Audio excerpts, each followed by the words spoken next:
Good afternoon, and today we're going to be talking about what happens if you are on workers' compensation, you're losing work because of your work injury, and now all of a sudden your employer is starting to talk about FMLA. Maybe they're requiring you to take it, maybe they're saying it's about to run out, maybe they're telling you you have to apply for it. What the hell does that mean? Okay, and today we're going to talk about it. So, hi, my name is Kaplan Morrell. I'm an attorney with Kaplan Morrell, and we've been helping injured and disabled workers since 1995 and 1997 as on workers' compensation here at Kaplan Morrell, and we would love to help you. We charge what's called a contingency fee basis, and subscribe to our video, and we're going to be covering what FMLA and workers' compensation means. Stay until the end. I'm going to give you a text message number that you can text us, and we'll send you a gift. Free information. Okay, so today we're going to talk about what is FMLA, what does it mean to be off work when you're on workers' compensation, and how do they interplay with each other. And with that, let's dive in. Okay, so if you are injured on the job and you have restrictions, you're unable to do your work, or maybe you can do your job but you've got restrictions, you've got medical appointments that require you to leave work and to be able to attend therapy, to be able to attend doctor's appointments, and you need to leave work. Those are lost time due to your work environment, due to your work injury, where you need to take time off of work. And the workers' compensation rules in Colorado basically say if you've got restrictions, and that does include medical appointments, where you have to be off work and you're losing wages, you get 2/3 of your lost wages because of that once you have lost 3 shifts entirely, okay? And so it's paid, 2/3 of lost wages are paid, and to a large degree in Colorado, it's unlimited, okay? And that's what workers' compensation is. Now, Family Medical Leave, FMLA, the Family Medical Leave Act, is a different law, and that law is a federal law, and some folks are covered and some folks aren't, okay? So, if your employer has 50 or more employees in a certain geographic area, then they are required to follow the Family Medical Leave Act rules. And if you are an employee and have worked there for 12 months, you are a covered employee. Okay, so to be covered by the Family Medical Leave Act, you have to have been an employee for 12 months with an employer that has 50 or more employees during the year. Not everybody is, okay, but if you are, then you are covered. What does the Family Medical Leave Act do?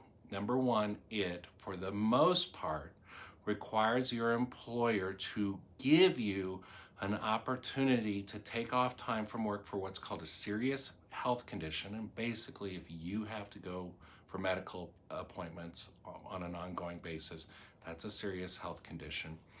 And they can't fire you or give away your job for 12 weeks. And it can be 12 continuous weeks or 12 weeks in the aggregate. Meaning, for example, let's suppose that you have an injury where you have to take off a week and then you are fine for 3 weeks and then you have to take off another week. Again, that's 2 weeks, and that counts towards the 12. So they don't have to necessarily be one right after the other. Okay, that's all Family Medical Leave Act is. It doesn't say anything about whether they have to pay you. It in fact says it's unpaid, but maybe you can get paid in other ways. For example, you would be getting paid from workers' compensation. You might have PTO time, etc. All right, so where we see workers' compensation and family medical leave start to interact with each other typically is 3 ways. Number one is our client's off work because of a work injury with restrictions, and all of a sudden they start getting a letter saying, hey, you need to apply for FMLA. You need to have this filled out. You need to fill this out for FMLA. And they're like, what the hell's this? What am I doing? And they take this, and part of it needs to be filled out by the doctor. They go to the workers' compensation, that doctor's like, oh, I'm not going to fill that out because it's not a workers' compensation form, etc. So can your employer require you to request family medical leave? And the short answer is yes, but it doesn't really matter. And let me explain why.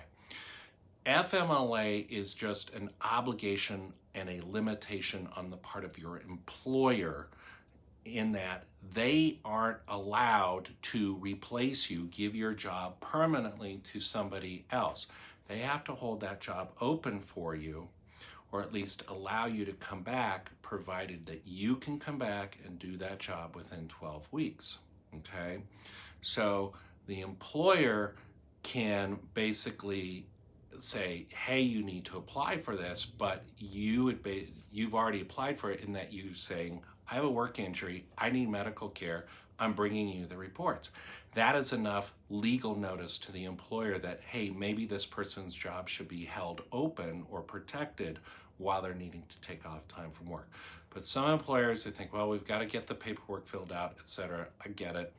So they're going to say, you need to apply for it. Great. You just take the paper and you take it to the work comp doctor. If the work comp doctor doesn't want to fill it out, you need to say, well, doc, at least give me a paper where you give me what is my diagnosis, what are my restrictions, what the treatment plan is. That is a standard workers' compensation document that the doctor should be able to give you. Okay, and then you just attach that form to the FMLA request, and you're right, this is what the doctor gave me, and that is sufficient by law. That is sufficient to notify the employer that you have a serious health condition for which it's impairing your ability to do your regular job, and that obligates the employer, if they have 50 or more employees, if you have 12 months of work, etc., that obligates the employer to keep open the job. In other words, they can't give your job permanently to somebody else. Okay? Now, what happens because the other item is what happens when the employer says, oh, your FMLA has left. Now, your employer can have different rules that exceed FMLA. There are some employers who are like, listen, if this is a work injury and you need a year to recuperate, we'll hold open your job. That's great. But that is a voluntary agreement between you and your employer. It's a benefit that the employer is willing to offer you.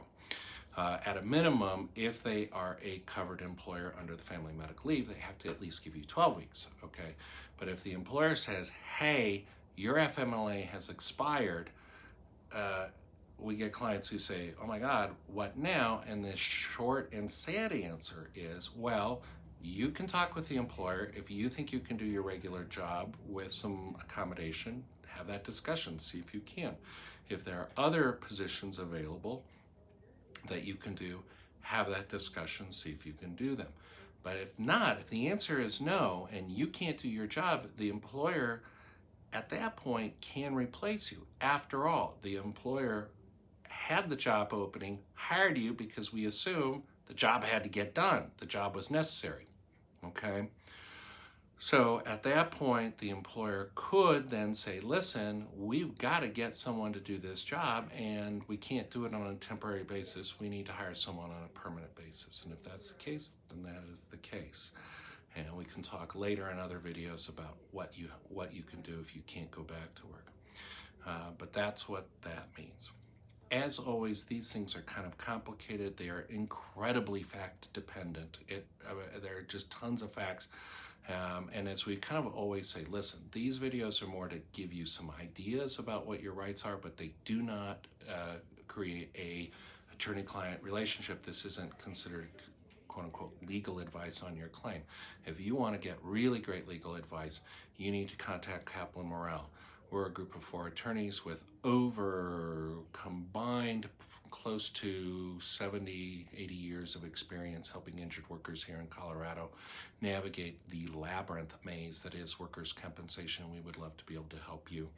If you text 970-356-9898 and say, hey, saw you on YouTube and wanted your free fact sheet, 5 ways that injured workers get screwed in their workers' compensation cases, text us that and we'll send it to you free of charge, no obligation. We would love to be able to help you. If you or someone you know is injured on the job, please, please, please have them call us at 970-356-9898. They can text us at this number. They can reach out to us by email.